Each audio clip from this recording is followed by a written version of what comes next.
All day long, you're going to have moments where your thoughts drift. And I use that word on purpose because for me, there is a physical sensation when you start to use the 5-second rule and you start to wake up, not only on time in the morning, but you wake up to your life and the opportunities in your life. Your thoughts drift. Like you'll just be hanging out with your friends and then suddenly you're like, I'm not sure that that person likes me anymore. I haven't heard from my kids lately. I wonder if they're dead or, is a check. Like you just start worrying about stuff. Why? Because it's a habit. Because when you're not paying attention, your brain shifts from you being a decision maker and paying attention to you just kind of spinning things on autopilot. And one of your habits is worrying. The second you wake up and you notice, holy cow, I'm talking some negative garbage to myself right now. 5, 4, 3, 2, 1. You've just shifted the part of the brain that you're using. You've shifted from the basal ganglia, which is where your habit loops are spinning, and you've awakened your prefrontal cortex. You've also interrupted that pattern. Now what you're going to do, because your mind is actually ready to receive a different thought because of the counting, now you can put in an anchor thought. Like if you have a mantra, if you've got a vision about the way that your business is going to turn out in 5 years, if you just have a thought that makes you really happy and proud, insert that. Now, why does this work? It works because of the counting. And I'm not kidding.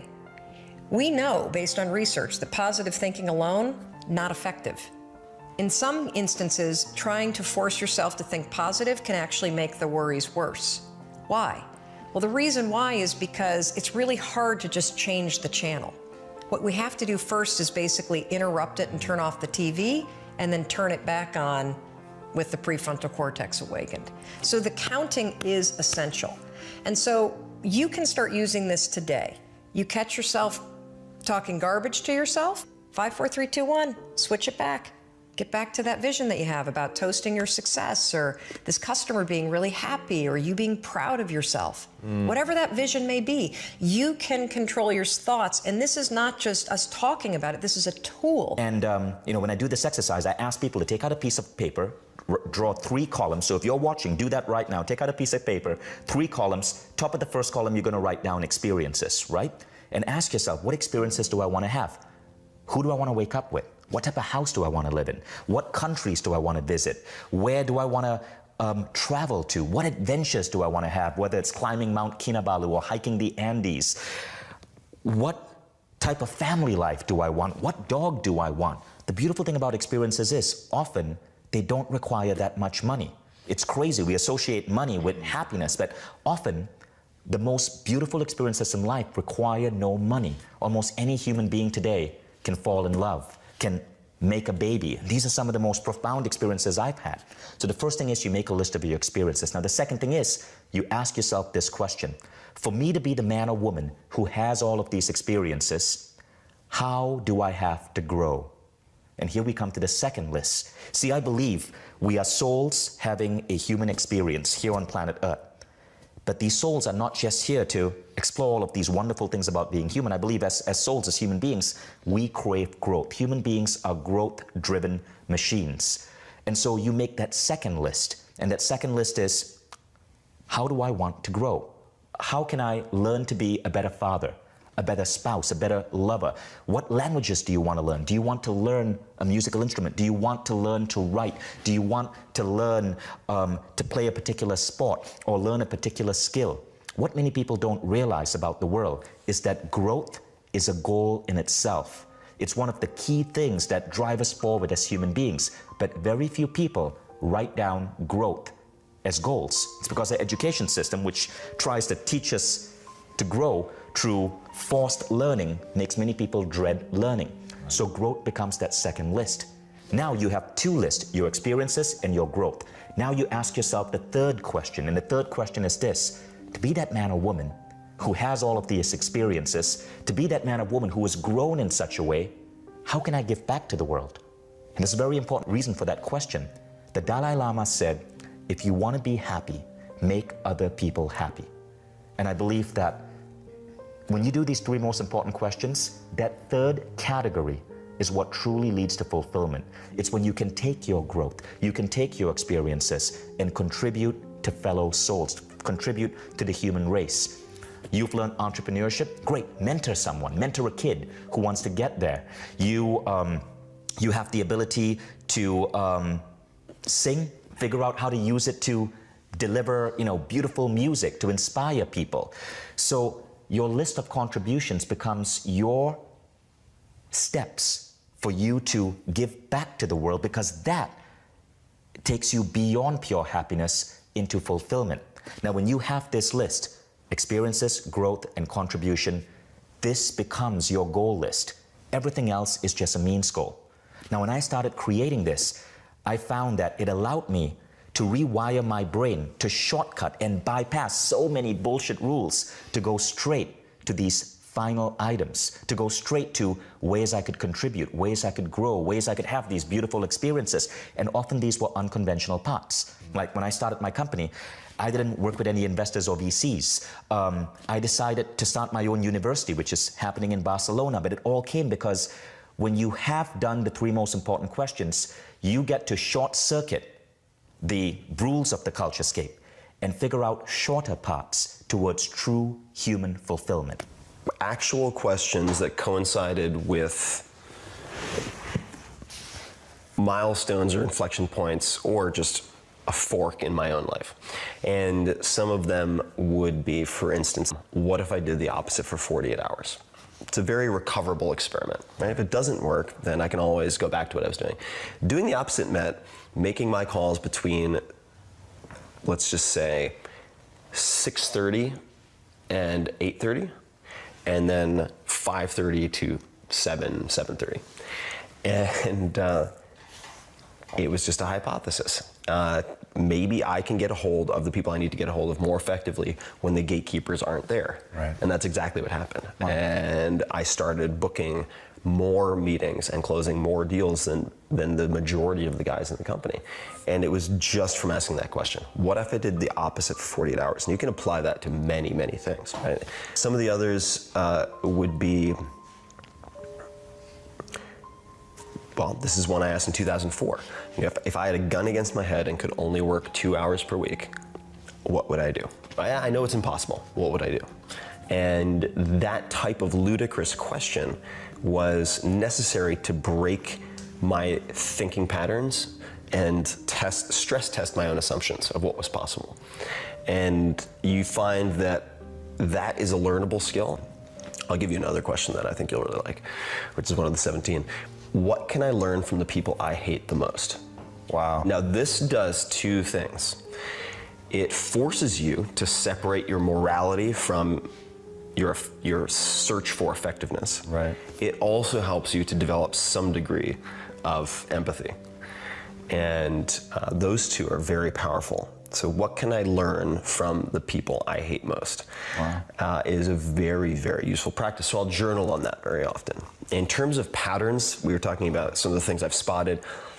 Meditation or journaling are performed by close to 100% of the people that I interview. How do you approach, in fact, give us the real example of this. When you decide that you're going to get into that, how do you learn about it? Your knowledge on this subject now is huge. If you are an expert in that field, my best advice is not to go do something in the space that you know a lot about. If you are an expert, you are only able to make an incremental improvement to the things that are already being done. So I always tend to, this is my Because you've limited your own way of thinking? Because you take many of the things as granted. That means the foundational things that you have, you take them as granted. You don't even question them. That is how it is done. When you come from outside the industry, you're able to question every single thing that people have taken it for granted. So if you think about, this is my 7th company, and I have never started, no two companies have ever been in the same industry. Wow. Right? When I started space, I had no idea how somebody's going to go to the moon. My first question when somebody asked me that was, I have no idea, it keeps moving. Every time I target, it moves. Then I understood there is orbital dynamics around it, right?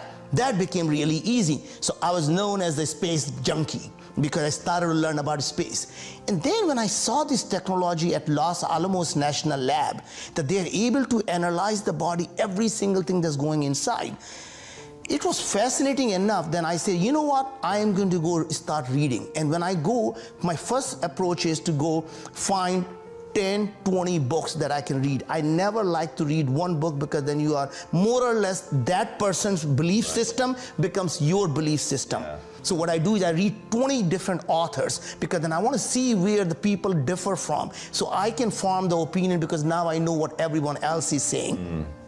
Then I start reading all the science journals. What do you do when you encounter something though that you don't understand? Like, So the the- microbiome is so vast. So the thing is, you need to understand the basic vocabulary. So as you know, I'm also on the board of Singularity University.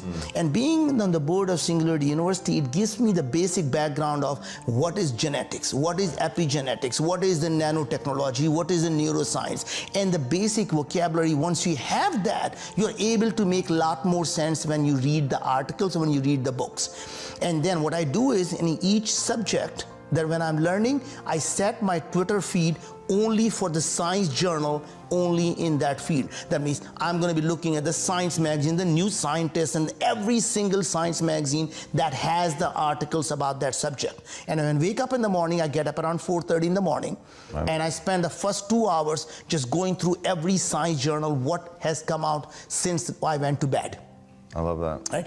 And then once I know that, then I start to learn and start to ask people. I would call the authors of the book. I'll meet the people. How And often do they take your call because you're Naveen Jain though, or like could anybody do it? so that more often than not, you reach out to them on social media. And I would say 90%. I love how socially savvy you are. It's awesome. 90% of the time, you reach out to people on LinkedIn, you reach out to them on Facebook, or you reach out to them on Twitter and say, I just finished reading your book, really loved the following section. I have one thought, I want to run it by you and see what you think of it. Very rarely somebody's going to say, no, I don't want to talk to you. Be prepared in life for a lot of rejection. Because if you're prepared for a lot of rejection, it comes, you don't get turned off, you don't get disappointed, like, well, I'm not going to do this anymore, no one thinks it's a good idea. It's like I say selling encyclopedias, knock on 100 doors, they slam them in your face. You must be just as enthusiastic on door number 101 as door number 1. And that's one of the real secrets. And growing up as kids in downtown LA, we all knew that. We didn't have a lot. We knew there's a lot of things that are going to turn you down.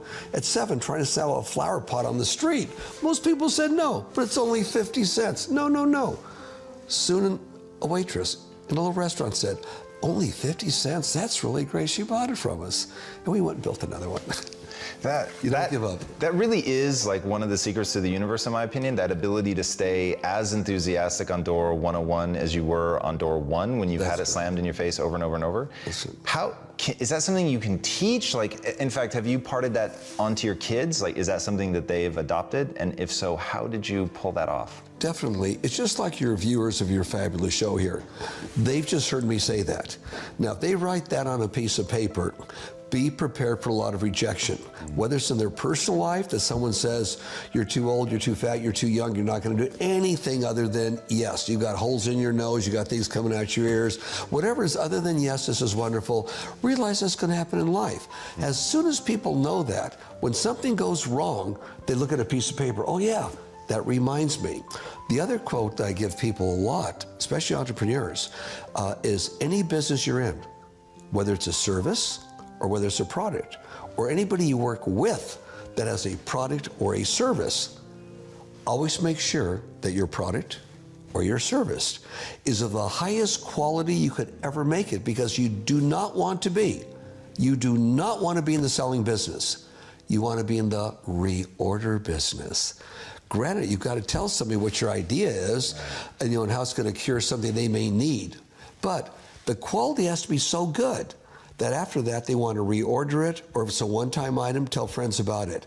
And if people think in whatever they're doing in life, be in the reorder business, whether it's with a personal relationship, whatever you see right now, you're going to see again and again and again. It's going to enhance. There'll be ups and downs. Here's my product. It's so darn good, you're going to use it. We started Paul Mitchell. We had no money, but we knew our product was so darn good that if we got in the hands of enough people, they're going to be reordering it because it was that quality. Service the same way. Can you train to be more insightful? Absolutely. All right, how do you do that? So here's a simple exercise for everybody watching. And I guarantee you that 30 days from today, from when you watch this, you will have more deal flow than any venture capital firm in Silicon Valley. Take a piece of paper and today write 3 problems in your life. I had traffic this morning, I forgot to take my medicine, whatever it might be. But do this every day for a month. Because what you're going to find is the first day it's kind of easy. Maybe the second day. But after that, you're going like, okay, I wrote down my problems. So what else is a problem that you aren't identifying because you've accepted that's the way it is, that's the way it's always been that. You work at a big corporation, well, this is the way we do it. Well, you're going to go out of business doing that. And then when you have those 90 ideas, what are you passionate about and what affects the most people? And the intersection of those two, in your life, you were passionate about nutrition, that it could change people's lives, okay? And you saw a way that you could financially impact them with a healthy bar. Right. And those intersections led to success. Your insight got you there, and you solved for a whole bunch of people. No one sells a product. No one buys something, No one went into a store and bought a 1/4-inch drill bit because they wanted a 1/4-inch drill bit. They wanted a 1/4-inch hole. Right. Right? Very well said. Yeah. Somebody made the drill bit because you wanted a hole, okay? Right. So fill those holes. That's all, that's as simple as it can be.